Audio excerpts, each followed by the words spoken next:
Welcome to episode 11 of Everything Under the Sun with your host Pooja. Soul journeys and desires. Perception of happiness? Let's find out today. Whilst pondering on life's purpose, one day I thought of one of the possibilities is that we have taken birth to fulfill our soul's journey, or a small part of its journey, and things that give us satisfaction are somewhat checking the boxes of our soul's desire. If you feel a compelling need to donate to someone poor and you feel good after doing that, it is like a small tick mark off the list. Similarly, when you have dreamt of that designer watch, that fancy mobile phone, saved up for it and bought it, the happiness that it gives you is also a check in that box. Anything within this wide spectrum, apart from actions that harm or are selfish or put you in debt, I feel serve some purpose deeper than the apparent material level fleeting happiness. This thought came about stronger when I watched two documentaries the other day. Each documentary showcased the life of one woman, each of them worlds apart, but living life to the fullest of their soul's desire. The first woman has dedicated her life to save and serve the African nomads living in the harsh desert of Ethiopia for the last 25 years. She claims she is happier than any of us, living in this hostile environment with close to nothing around, not even the bare necessities. The temperatures soaring 50 to 60 degrees Celsius most of the year, no available clean water, camels and goats are the only possessions and the key to survival. These African nomads may go 2 to 3 days between decent meals, and 1 out of 3 children die of malaria, diarrhea, pneumonia, or TB. This woman is a nurse by profession from UK, and she sometimes travels by foot, covering up to 50 kilometers in a day with a camel laden with medicines to find remote, wandering tribes and provide them the medical help required.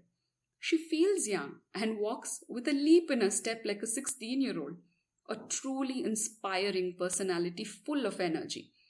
She says she has seen what actual poverty means, what hunger really feels like, and what death actually looks like. And she would not trade her life for anything. She also doesn't believe that she is sacrificing anything in life.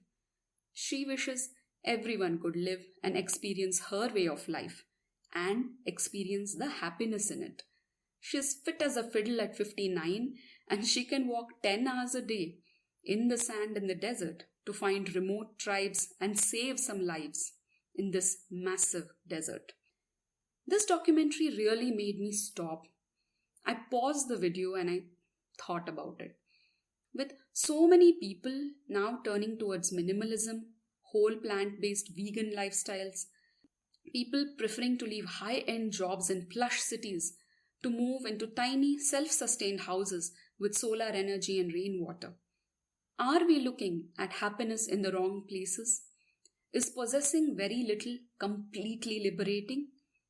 I can understand choosing a minimalistic living within a city or a habitable environment, but this documentary took it to its extreme.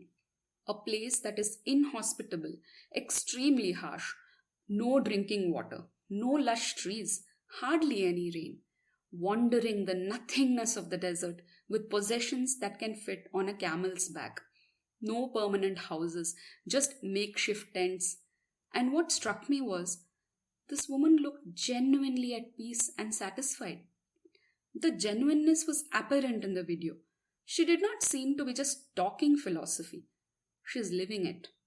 Her spirit was not burdened, and she seemed to have accepted every negative aspect completely, including the death she sees so frequently around her. Salute to such souls who are working in silence and seem to have found heaven where there seems to be only hell. The second documentary was about an 83-year-old woman, a rich elite from Bangkok, whose love for fine clothing, dining and partying is still very much alive. She takes the time to do her makeup.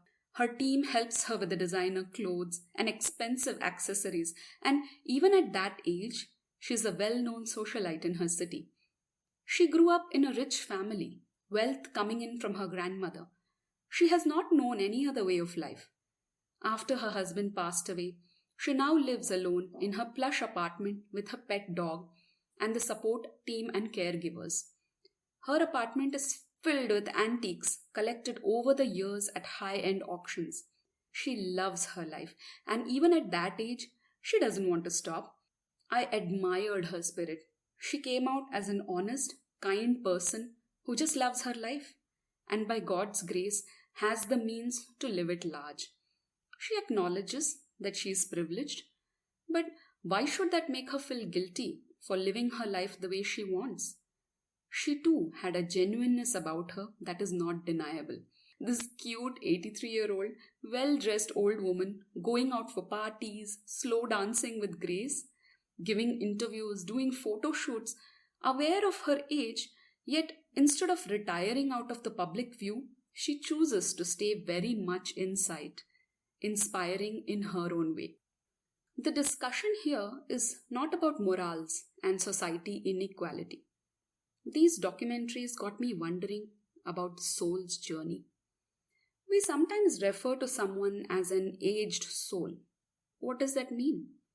One hand, we see a soul whose love for a lavish life is so apparent, and it's beautiful to watch the person live it with grace. On the other hand, we see a soul that seems to have seen it all and lived it all, and now has reached such a state that the external environment doesn't matter, no matter how extreme and harsh. These two worldviews can make us feel two ways.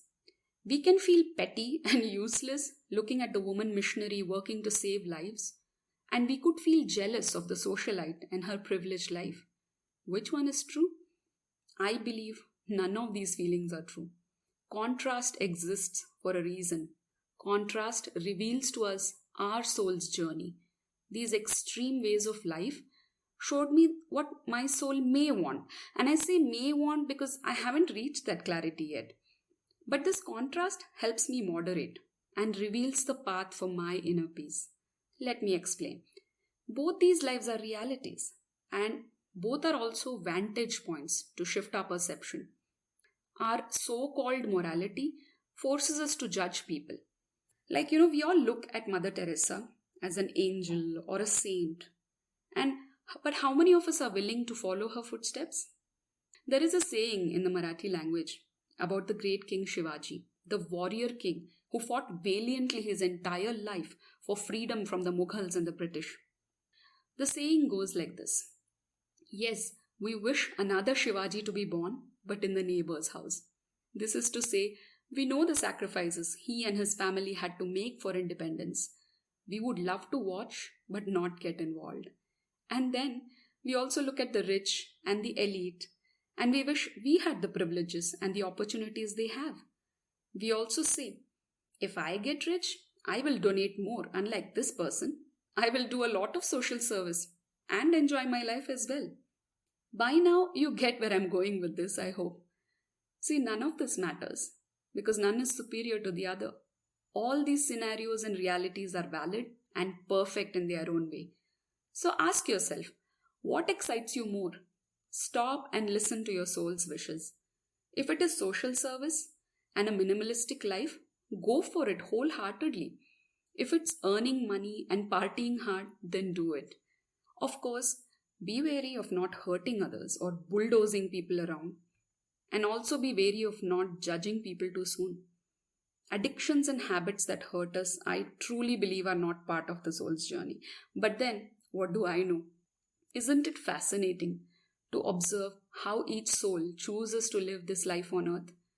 And if we can silently observe people and give that few minutes of silence to listen to our own soul, it would open up more answers to the question, why am I here? The answer need not be fancy, need not be esoteric. As long as it does not involve hurting or snatching from someone, you know that it is from within.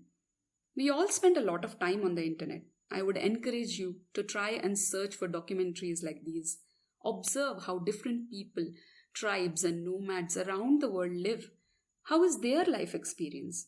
What are their challenges? What is their perception of happiness and satisfaction? You will learn a lot about yourself on the way. We all have an inner explorer. Let that Indiana Jones out once in a while. You don't have to physically travel. The wonder of the internet is like Aladdin's magic carpet. Just take it for a ride and look at life from various vantage points. I hope you find the genie within you. That's it for this week.